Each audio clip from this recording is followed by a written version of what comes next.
आज मैं बात करने जा रहा हूँ एक ऐसी चीज के बारे में जिसे हर कोई बड़े आराम से इस्तेमाल करता है। नहीं, मैं कोई कॉन्डम का ऐड नहीं दे रहा, बल्कि एक ऐसे लफ्ज के बारे में बात करने वाला हूँ जिसे तुम खुशी खुशी इस्तेमाल करते हो, मगर जैसे ही कोई दूसरा इस्तेमाल करे तो गाली दिया। जब तुम्हारे बचपन के दिन थे, जब तुम छोटे होते थे, तुम प्लेग्राउंड में मैच खेलने जाते थे। सोचो कि तुम प्लेग्राउंड में एक साइड पे एक घास पर बैठे हो और तुम्हारे पास दूसरी टीम की बॉल आती है और वही टीम का एक प्लेयर जिसका नाम शाहिद है, जो कि उस टीम का सबसे बेस्ट प्लेयर है, वो भागा भागा तुम्हारे पास आता है और तुम्हें कहता है, अरे मेरी बॉल दे चूतिए। तो ये बात तुम्हारे दिमाग में बैठ जाती है और फिर घर आके तुम अपने पापा से पूछते हो, पापा शाहिद भाई ने मुझे चूतिया कहा, ये चूतिया क्या होता है? बेटा शाहिद भाई तुमसे मजाक कर रहे थे, तुम्हें ये लफ्ज के बारे में जानने की कोई जरूरत नहीं है। फिर उसके बाद अगले ही दिन तुम दोबारा ग्राउंड में जाते हो और फिर वही प्लेयर शाहिद जो तुम्हें कल मिला था वो तुम्हें दोबारा मिलता है और तुम्हें दोबारा चूतिया कहता है, मगर इस बार तुम उसकी तरफ देखकर मुस्कुराते हो। भाई आप खुद ही सोचो कि अगर किसी के बच्चे को कोई चूतिया कहे तो उसके बाप को कैसा लगेगा। फिर ये वाकया गुजरे को कुछ ही दिन होते हैं तो कुछ ही दिनों बाद तुम्हारे अपने ही घर में मम्मी और पापा आपस में बहस कर रहे होते हैं। उसी दौरान तुम्हारे पापा के मुंह से एक खूबसूरत लफ्ज निकलता है और ये लफ्ज गाली के तौर पर इस्तेमाल किया जाता है, जिसका नाम है बेंचोद। और फिर यहाँ से तुम्हारी गालियों को सीखने की शुरुआत होती है। फिर इसके कुछ ही दिनों बाद तुम्हारी और तुम्हारे भाई की किसी बात को लेके आपस में बहस होती है। फिर इस बात में ऐसा लम्हा आता है जब तुम उसे कहते हो बेंचोद। फिर उसके अगले ही दिन तुम स्कूल जाते हो। स्कूल में तुम्हारे क्लासमेट के साथ कोई लफड़ा होता है और फिर इसी लफड़े में तुम उसे भी कहते हो बेंचोद। फिर उसके बाद स्कूल से वापसी पर तुम अपने घर जा रहे होते हो और तुम्हारे पास से एक अंकल गुजरता है और इसी दौरान तुम्हारा पाँव एक पत्थर के साथ लगता है और तुम पत्थर को भी कहते हो बेंचोद। सबसे पहले जब तुम गाली देते हो तुम्हारे मम्मी पापा तुम्हें सुनते हैं और तुम्हें कहते हैं, बेटा गाली नहीं देते, डोंट अब्यूज। फिर उसके बाद तुम्हारे स्कूल में जो टीचर है वो तुम्हें कहता है कि बेटा गाली नहीं देते, डोंट अब्यूज। फिर स्कूल से वापसी पर तुम्हारे पास ही जो अंकल होता है वो तुम्हें सुनकर कहता है कि बेटा तुम्हारे टीचर ने तुम्हें बताया नहीं कि गाली नहीं देते, डोंट अब्यूज। अंकल ऐसा करो कि अपने सिगरेट की बदबू से मेरी जान ले लो। अब जो तुम्हारे जहन में बैठ गया कि चाहे आशिक जाए महबूब से रूठ या जमीन जाए सूरज से दूर, बस गाली नहीं देनी। अगर तुम यार किसी से पूछो कि गाली क्यों नहीं देनी तो वो तुमसे कहेगा कि बुरी बात है। अरे ऐसे कैसे यार, अगर गाली देने से कि यार किसी के बच्चे फेल हो रहे होते तो फिर तो समझ आती थी यार कि बुरी बात है, ऐसे कैसे बुरी बात।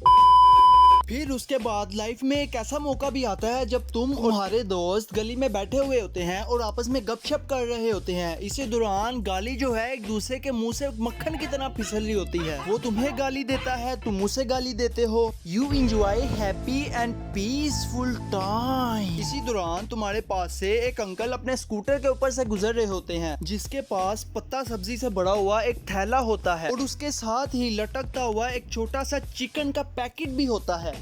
जैसे ही तुम्हारे मुंह से निकली हुई गाली उनके कानों में पड़ती है, वो अपने स्कूटर की ब्रेक मारते हैं और तुमसे कहते हैं कि बेटा माँ बाप ने ये सिखाया है। उस अंकल के लिए मेरे दिल में जितनी भी रिस्पेक्ट होती है वो मैं सारी अपनी जुबान पर ले आता हूँ और मैं उसे कहता हूँ कि अंकल ये मेरा दोस्त, मेरा रिश्ता, मैं चाहे इसकी गांड में उंगली करूँ, तुझे इससे क्या, तू क्या ले। माँ बाप ने यही सिखाया, बोलने वाले अंकल से दूर रहना चाहिए। ये अंकल बहुत खतरनाक होते हैं। कल को कोई चौक में लड़ रहा हो, एक दूसरे का कत्ल कर दे, तो ये अंकल वहाँ से भागेगा नहीं बल्कि वहाँ रुकेगा और कहेगा कि माँ बाप ने यही सिखाया है।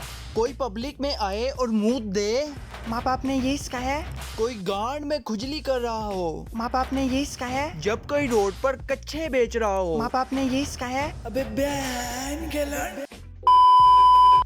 ऐसा वक्त भी आता है तुम्हारी किसी लड़की के साथ सेटिंग हो जाती है, तुम दोनों एक पार्क में बैठे हो, you enjoy a wonderful time. इसी दौरान एक लड़का तुम्हारे पास आता है और तुम्हें तंग करता है और तुम उसे भगाने के लिए कहते हो अबे निकल यहाँ से हरामी। और तुम्हारे पास बैठे तुम्हारी गर्लफ्रेंड तुमसे कहती है, क्या कहा तुमने?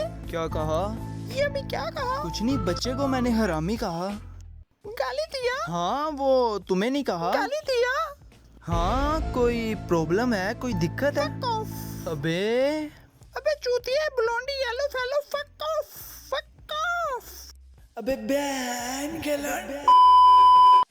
अब जब कोई अपनी जुबान में गाली दे यानी कि पंजाबी में, तो सब कहते हैं छी छी, अनपढ़, जाहिल, गवार। और जब कोई इंग्लिश में गाली दे, हाय हाय वो तो चलता है, वो तो कूल है, वो तो पढ़ा लिखा है, उसने ये सब बोलने के लिए मेहनत की है। अब जब एक जगह दो लोग लड़ रहे हो, एक हो पंजाबी और दूसरा हो टाई शर्ट पहना हुआ इंग्लिश बोलने वाला बाबू, इसी दौरान दूसरे वाले के मुंह से गाली निकलती है, ओए चुप ओए एसहोल। और इसके जवाब में पहले वाला पंजाबी भी गाली देता है, ओए चुप ओए गांडू।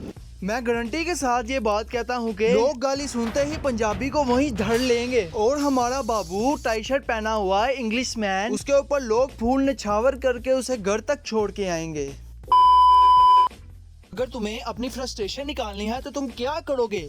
ऑप्शन ए, तुम थोड़ा मारकर उसका सर फोड़ दोगे। ऑप्शन बी, तुम बातों से उस पर अपनी सारी भड़ास निकालोगे। अगर तुम्हारा जवाब ऑप्शन बी है तो मुबारक हो, तुम भी 2024 के चौधे हुए हो। भड़ास निकालते हुए गाली तो मुंह से पानी की तरह बहेगी। कभी तुमने किसी को भड़ास निकालते हुए इस तरह सुना है कि यार मेरी पहली बीवी ड्राइवर के साथ भाग गई यार, वो कितनी स्टूपिड है यार, मैं उसको जेल करवाऊंगा यार, जेल में जाने वाली ड्राइवर कितनी मुश्किल से मिलते हैं यार यार यार।